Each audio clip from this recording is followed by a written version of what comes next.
mahatsapa fa manana andraikitra amina resaka ady amin'ny haromontana tahaka izao satria rehefa miresaka tsika hoe haromontana dia tsy maintsy hoe alika foana ny ao an-tsaina voalohany aloha na dia tsy ny alika rery ary ny mampita ny haromontana amin'ny olombelona. Zahay moa manana alika voakarakara daholo amin'ny resaka fahasalamana dia nanapa-kevitra koa izay hanentana ny olona mba hiaraka hiady amin'ny haromontana satria io ady io tsy natao hampity alika rery fa na olona tsy tia alika ary matetika ny olona tsy tia alika ny tena lanin'ny alika izy voan'ny haromontana rehefa avy eo dia zay zay zavatra misy zay mahatonga anay mahatsapa tena fa tena manana andraikitra iresahana azy zay sy anetana ny mpiara-belona aminay. Misy firy nareo mpikambana amin'ny gasy tia alika dia inona ny objectif?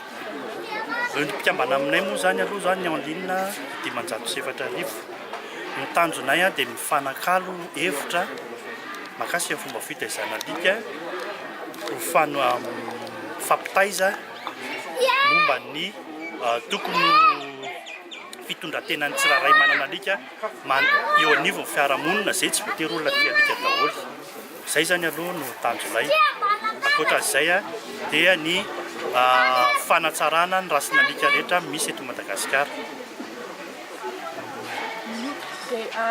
Ankoatran'izay aiza hoe tsy mifanitanao ny fitiavan'ny malagasy alika amin'izao? Malagasy aloha efa tia alika foana hatramin'izay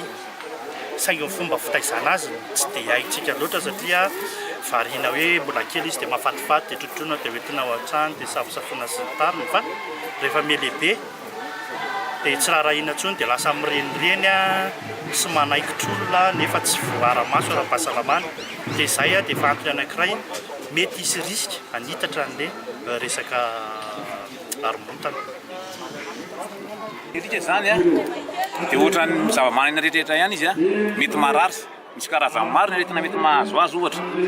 rehefa tsy mampandronao izy dia tratrany aretin-koditra iny atao eczema iny dia mila zany ianao rehefa tratran'izay izy dia tokony tsabona hoe tsabona arak'izay fanandrify azy zay dia ohatra sendra hoe diso be loatra sakafo nomenao azy na tokony mety nihinana malotomaloto hoe zavatra latsaka teny amin'ny tany izy dia mety tratrany aretin-kibo ihany koa izy amin'izay fotoan'izay. Dia mila koa anao zany mitsabo arak'izay mahavoany aty-kibo azy zay. Dia ilay vaksiny moa ilay tanterahana ilay fanlazaina teo iny ny haromontana sy ilay razy iny hoe misy traitement misy ataony iny dia manao rappel ianao misy vaksiny mila manaraka tanterahany amin'ny dokotera mihitsy ianao ny amin'ireny vety eny amin'ireny vety dispensaire vety klinika momban'ny biby ireny. Dia eo no zany mahita araka ny fandaminanao hoe misy kariny ara-dalàna mazava tsara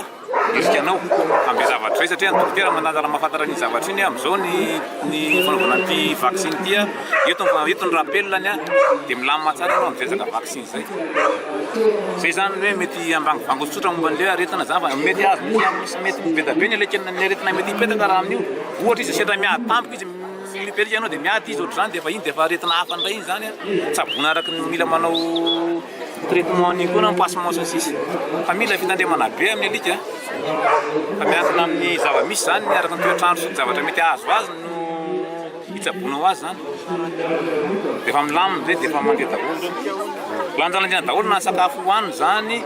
na ny fiaraha-miaina amin'ny biby hafa sy ny zavatra mety accident mety hoe ho tapaka ny alika azo tao tsara mihitsy amin'ny tsabony dia tapaka ny alika ohatra tapaka ny alika dia hoe vitany aminy zany fa hitany amin'ny dokotera koa izy amin'ny fotoana dia mety dokotera plâtre azatsina plâtre koa ny alika